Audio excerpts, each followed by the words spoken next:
네, 마지막으로 이제 17조의 조현래 학생의 발표가 있겠습니다.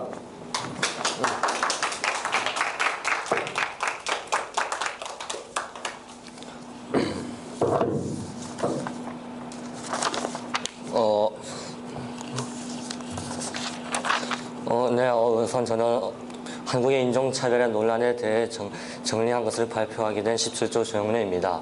우선 이 발표는 인종차별의 문제점이나 그런 것에 대해 설명하는 내용이 아니라 인종차별이 심한가 안 심한가에 대한 논쟁을 정리해서 알려드리는 하나의 설명문이라고 생각해 주시면 감사하겠습니다.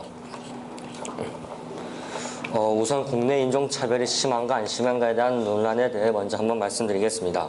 한국의 인종차별 문제는 일단 현재 많은 논란 속에 쌓여있는데요. 하지만 여러 문제들이 겹쳐진 탓에 이를 함부로 판단하기는 상당히 어려운 상황입니다. 예를 들어 일단 한국의 외국인 혐오자들은 무작정 사람들을 차별하기보다는 일단 개발도상국에 왔고 종족을 차별하지 않고 개발도상국에 왔으면서 인권의식이 희박하다고 생각되는 사람들한테 집중적으로 일어난다는 것을 알 수 있습니다. 이런 것들은 대표적으로 예전에 있었던 오원춘 살인 사건에 관련된 것만 봐도 그런데요. 이런 인식들은 사실 유럽의 여러 나라들이 무슬림에 대한 태도랑도 상당히 일치합니다. 일단 인종차별은 전 세계적으로 매우 보편적으로 일어나는 일이라 한국이 더 심하다 심하지 않다를 판단하기 상당히 어려운 상황 속에 놓여 있습니다. 그러나 이렇다 해도 한국의 인종차별이 문제가 없다는 것은 절대 아니며 오히려 인종차별은 없어져야 한다고 판단할 수 있고 이를 무작정 판단하기는 사실 훨씬 어려운 상황입니다. 일단 한국에서 인종차별이 매우 심하다에 대한 의견을 먼저 정리해서 말씀드리겠습니다. 일단 심하다는 의견에는 한국의 인종차별은 서구 선진국에 비해 훨씬 심하다. 인종차별의 정도가 높으며 일부 서구 선진국에 비하면 인종차별 행위 관련 제재가 하나도 없다.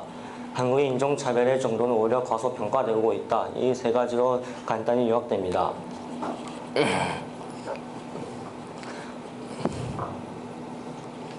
우선 이 표에 대해서 설명하겠는데요. 이 표는 세계적인 경제학자들과 통계학자들이 발표한 것으로 국가별 인식조사에 대한 것입니다.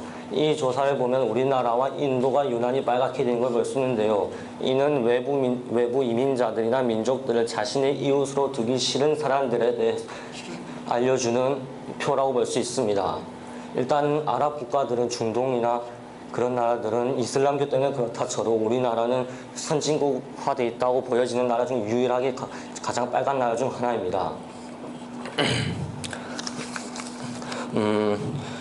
유럽의 선진국들은 이런 인종차별들을 막기 위하여 상당히 많은 공감대가 형성되어 있고 오히려 인종차별에 대해 사회적인 터부시라는 편입니다.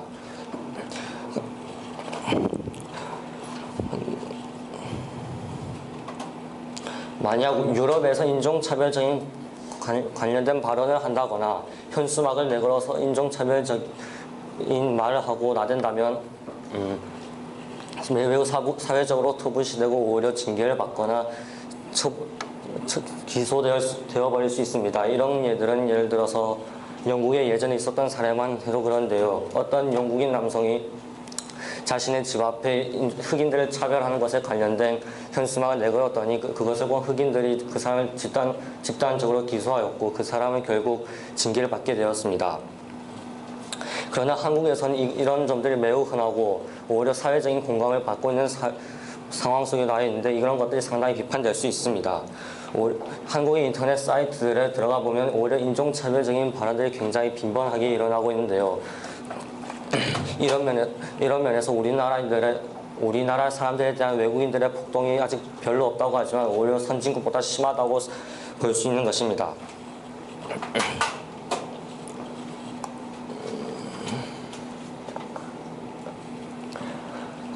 셋째, 한국의 인종차별은 오히려 과소평가되고 있다에 관한 주장인데요.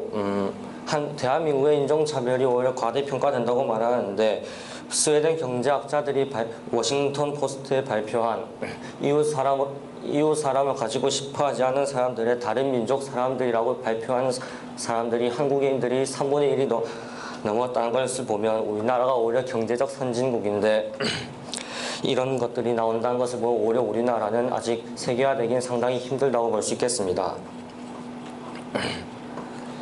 2014년 7월 뉴스위크 1136호에 기고한 한 미군 기자는 우리나라 사람들은 인종차별을 많이 하고 한국인은 인종차별이 심한 국가인데 오히려 대중들은 심하지 않다고 생각하는 것이 가장 큰 문제라고 했습니다. 그 보기로 한국의 여러 개그 코미디 프로그램에서 검은치를 한 개그맨들이 나와서 이상한 소리를 하고 흑인들을 비하하는 말들을 하지만 우리나라 어느 여론이나 언론도 그것을 문제 삼지는 않습니다. 반대로 한국에 활동하는 어떤 미국인 모델이 한국인의 외모를 비하하는 글을 SNS에다 올리자 우리나라 사람들은 인종차별하면서 극히 흥분해 그 사람의 SNS를 테러한다거나 그런 일이 일어났다는 것을 보면 오히려 우리나라 사람들은 인종차별하고 받을 때는 오히려 흥분한다 이런 것들을 유추해 볼 수 있습니다.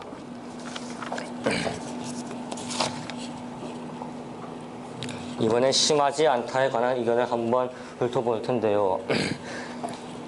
첫 번째, 증오범죄, 제노포비아, 살인, 무차별 폭력 등의 적극적, 극단적인 인종차별은 한국이 서구 선진국에 비해 매우 낮습니다.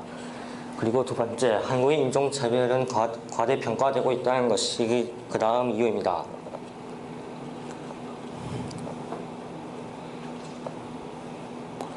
이 사진들은 이때까지 해외에서 일어난 여러 가지 인종차별 사건들인데요. 첫 번째 사진은 1992년에 LA에서 일어난 흑인 폭동입니다. 이 흑인 폭동으로 수많은 사람이 죽었고 LA라는 그런 거대한 도시가 오히려 북한보다 못한 수준으로 한때 변한 적이 있었습니다. 그리고 이 사진들은 서구권의 상당한 국가들에서 대표적으로 스웨덴에서 이민자들에 대한 차별에 불만에 이민자들이 오히려 폭동을 일으켰다는 사례가 있습니다.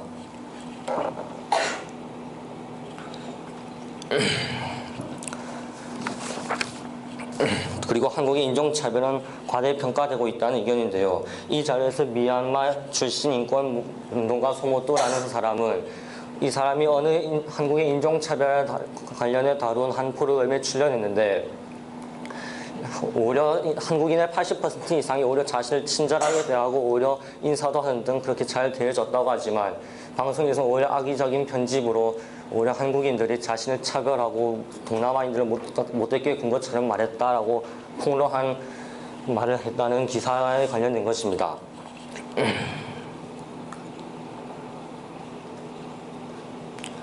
이 세 장은 어떤 미국의 유명한 뉴스 기자가 올린 기사 통계인데요.